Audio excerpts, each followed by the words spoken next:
Request है, please किसी भी चीज से कमा लीजिए, बच्चों से मत कमाइए। इंसान क्यों जीता है? बच्चों के लिए जी रहा है। आप लोगों ने बच्चों को भी धंधा बना दिया। वो 5 महीने से वो मासूम मेरी गोद में है। मेरा पूरा परिवार रो रो के पागल हो गया। हम ढूंढ रहे हैं हमारे बच्चे का है। याददाश्त जानी शुरू हो गई है। कब ढूंढोगे? जब मर जाएंगे हम लोग। कितनी भूख है आप लोगों को? बच्चे खाओगे तुम दूसरे लोगों के?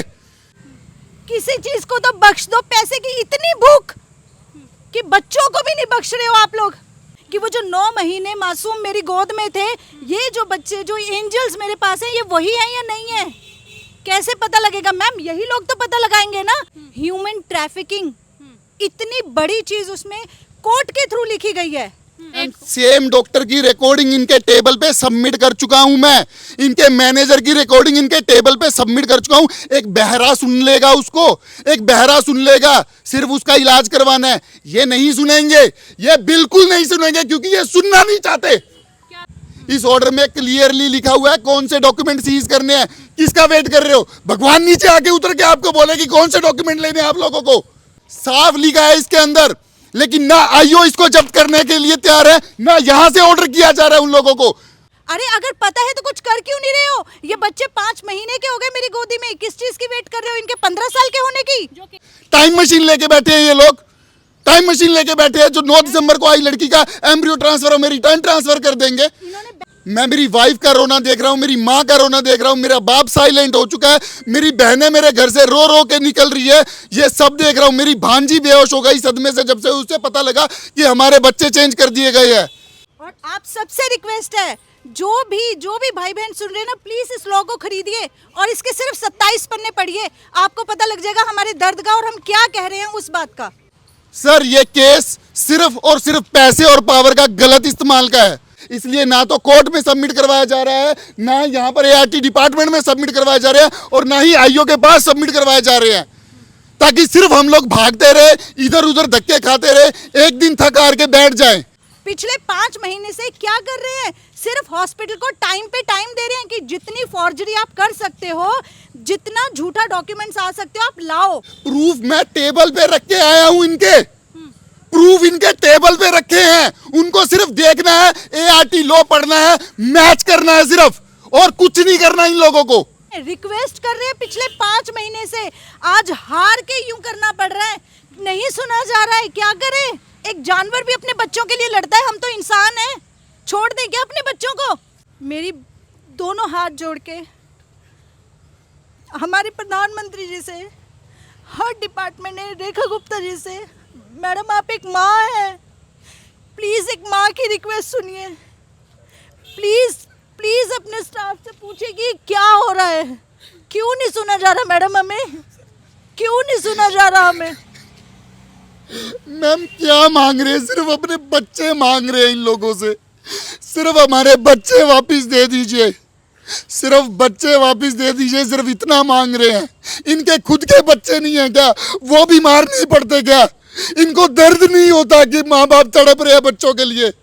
मैं प्लीज जो भी हायर अथॉरिटी में बैठे हुए हैं उनके आगे हाथ जोड़ता हूं, ये लोग इन्वेस्टिगेशन नहीं होने दे रहे मेरी। चाहे कोई भी डिपार्टमेंट में बैठा है, ये इन्वेस्टिगेशन नहीं होने दे रहे। 3 महीने तक मेरी एफआईआर रजिस्टर नहीं की गई। 3 महीने तक एक माँ बाप तड़प रहे थे, उनके सामने बैठे हुए थे, हाथ जोड़ रहे थे, पैर पकड़ रहे थे, इनसे इन्वेस्टिगेशन नहीं हुई। एज ए माँ बाप आपको क्या लगता है इतना आसान है उन 2 मासूमों को कोर्ट लेके जाना?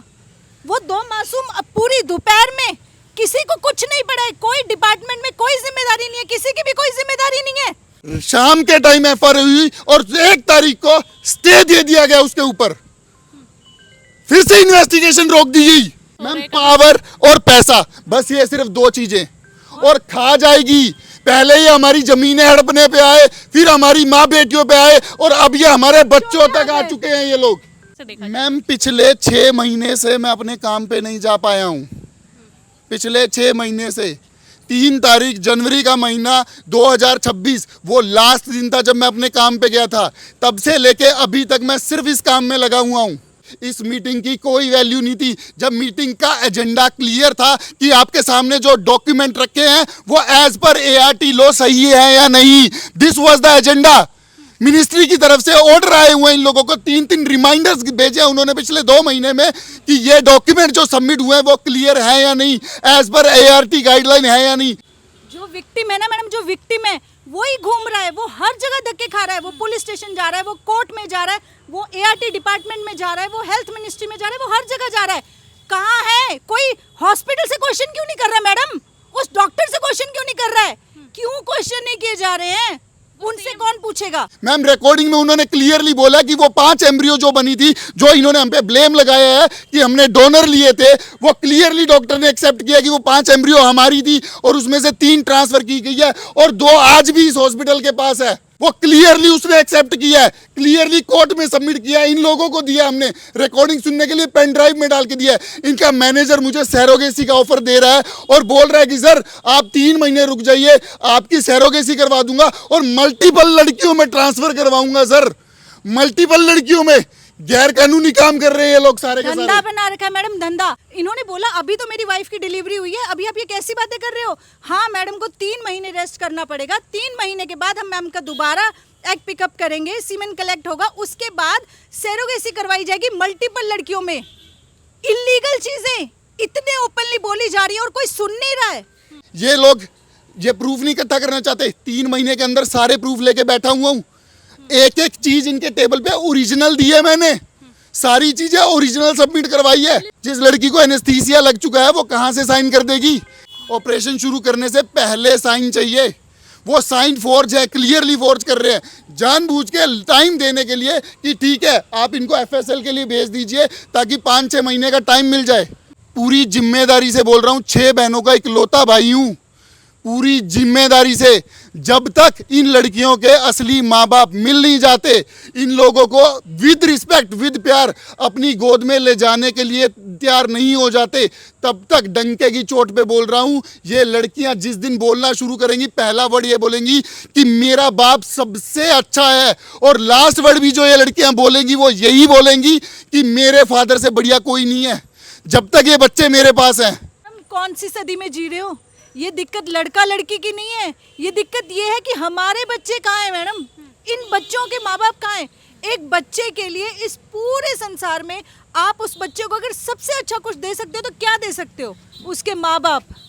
मैम हमें पता है, हमें पता है हमारे लड़के हुए थे, लड़कियां हुई थी, देखने दिया हम लोगों को, अपने बच्चों को देखने दिया उन लोगों ने। वही तो ढूंढ रहे हैं कि क्या हुआ था मैडम, कैसे पता लगेगा कि क्या हुआ था? कोई ढूंढने देगा तो हमें पता लगेगा ना। कैसे बोल रहे हैं आप लोग कि लड़के थे लड़कियां थी? किसको पता है ये बात? हॉस्पिटल के अलावा, डॉक्टर्स के अलावा किसको पता है ये बात? जब मैंने देखे ही नहीं वो बच्चे, मुझे नहीं पता वो बच्चे क्या है, उनका जेंडर क्या है। मुझे मेरे बच्चे दिलाइए, ये दोनों बच्चियां मेरी हैं, और जब तक इनके माँ बाप खुद मेरे सामने आके रिक्वेस्ट नहीं करते तब तक ये दोनों बेटियां मेरी है। और इतना प्यार दूंगा इन बच्चों को, कभी कोई फर्क नहीं कर पाएगा। लेकिन जो बोले जा रहे हैं कि इनको सामने मत लेके आओ, इनको सीना ठोक के कह रहा हूं, इन बच्चियों का ऐसा बनाऊंगा जब कोई नजर उठाएगा ना मुंह तोड़ देंगी सबका। इनको दीवार के पीछे छुपना नहीं, सामने वाले का सर फोड़ना सिखाऊंगा मैं। नहीं इन्वेस्टिगेशन होगी, मैं आज आपको बोल रहा हूं। या तो हम पे अटैक किए जाएंगे, हमें किसी ना किसी स्कैम में फंसाया जाएगा, हमें किसी ना किसी तरीके से किसी टैक्स वाले उसके चक्कर में फंसा दिया जाएगा, कुछ ना कुछ करके हमें फंसा दिया जाएगा, केस को डाइवर्ट कर दिया जाएगा और या फाइनली हम पे अटैक कर दिया जाएगा। मैडम इस ये होगा कहानी को मैम ना, इस केस का रिजल्ट। इस कहानी के ऊपर कोई और चीज लेकर आई जाएगी और सबका ध्यान हटा दिया जाएगा, ये किया जाएगा यहाँ पे। Thank you so much. हमारे यहाँ पे आने का बस यही पर्पस था कि आप हमें सुने कि हमारे साथ हो क्या रहा, हम कहाँ जाएं। एक इंसान जिस देश में रह रहा है वहाँ की गवर्नमेंट के पास जाएगा, पुलिस के पास जाएगा ना, हम कहाँ जाएं? हम लोगों को आप लोगों के पास ही आना पड़ा। और थैंक यू सो मच कि आप लोग इतना साथ दे रहे हैं, और शायद उस साथ की वजह से ही जो मर्जी है आज बुलाया है, लेकिन उसका क्या करें उस बुलाने का हम, जिसमें हमें सुना ही नहीं गया।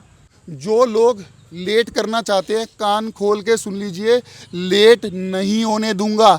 आप आईएएस हो, आईपीएस हो, आप कोई भी हो, आपके ऊपर भी लोग बैठे हैं, सुनना पड़ेगा आपको मेरी बात, सुनना पड़ेगा। आंखों में आंखें डाल के बोल रहा हूं, सुनना पड़ेगा। इस बात को याद रखिए, ये क्रिमिनल्स मजबूत नहीं है, ये सिस्टम जो उनको प्रोटेक्शन दे रहा है ये क्राइम कर रहे हैं। असली क्रिमिनल ये लोग हैं। अगर पहले दिन आज से 5 महीने पहले इस केस की इन्वेस्टिगेशन हो गई होती तो क्या हम यहाँ खड़े होते? किसकी ड्यूटी थी मैडम? कहाँ जाते हैं हम लोग पहले? Police station. क्यों नहीं हुई इन्वेस्टिगेशन? क्यों एफआईआर नहीं हुई? मैम मैं डिफेंस कॉलोनी जा रहा हूँ, इन्होंने बोला है यहाँ पर सबके सामने बोला है कि आईओ के पास सारे डॉक्यूमेंट है, और मैं सबसे हाथ जोड़ के विनती कर रहा हूँ कि जितने भी लोग आ सकते हो डिफेंस कॉलोनी पुलिस स्टेशन पहुंचिए। मैं आज भी जाऊंगा, मैं कल भी जाऊंगा और देखूंगा कि डोनर के डॉक्यूमेंट कहाँ पर है। लेकिन फिर भी ये सुनेंगे नहीं, ये सुनेंगे नहीं। ये कब सुनेंगे? जब इनके सीनियर इनकी जॉब पे बात ला देंगे। क्लियरली पूछा मैम, हमारे बच्चों तक पहुंचने देंगे? नहीं राहुल, इट्स वेरी डिफिकल्ट। अगर बच्चे नहीं हुए होते तो वो ये बोलते कि नहीं राहुल बच्चे हुए ही नहीं। क्लियरली कम से कम 30-40 जगह उन्होंने एक्सेप्ट किया कि वो एम्ब्रियो, गौरव नोज, डॉक्टर शिवानी नोज, ज्योति नोज, एवरीवन नोज कि वो बच्चे आपके थे, एवरीवन नोज। लेकिन कोर्ट में आके नहीं बोल सकते। क्लियर रिकॉर्डिंग है, मैनेजर की क्लियरली रिकॉर्डिंग है कि सर मैं मल्टीपल लड़कियों में आपके अवम ट्रांसफर करवा दूंगा। उसके बाद ये लोग सुनना नहीं चाहते यार, उसके बाद ये लोग सुनना नहीं चाहते। इसके बाद मेरे को खरोच भी आई ना, डॉक्टर शिवानी सचदेव गौर, डॉक्टर विशाल, डॉक्टर गौरव, सॉरी जो मैनेजर है वो डॉक्टर नहीं है, ये लोग जिम्मेदार होंगे। इसके बाद अगर मेरे पे कोई भी केस लगाया गया ये लोग जिम्मेदार होंगे, क्योंकि ये मेरे केस को जानबूझ के पीछे करना चाहते हैं, सुनना नहीं चाहते और सुनना पड़ेगा। यही करेंगे ये, अब यही करेंगे, क्योंकि जब कोई इनके पूरे चिट्ठे खोलता है ना तो यही किया जाता है। इसीलिए हम पहले ही रिक्वेस्ट कर रहे हैं आपसे, प्लीज प्लीज हमारी सुनिए, प्लीज हमारी सुनिए।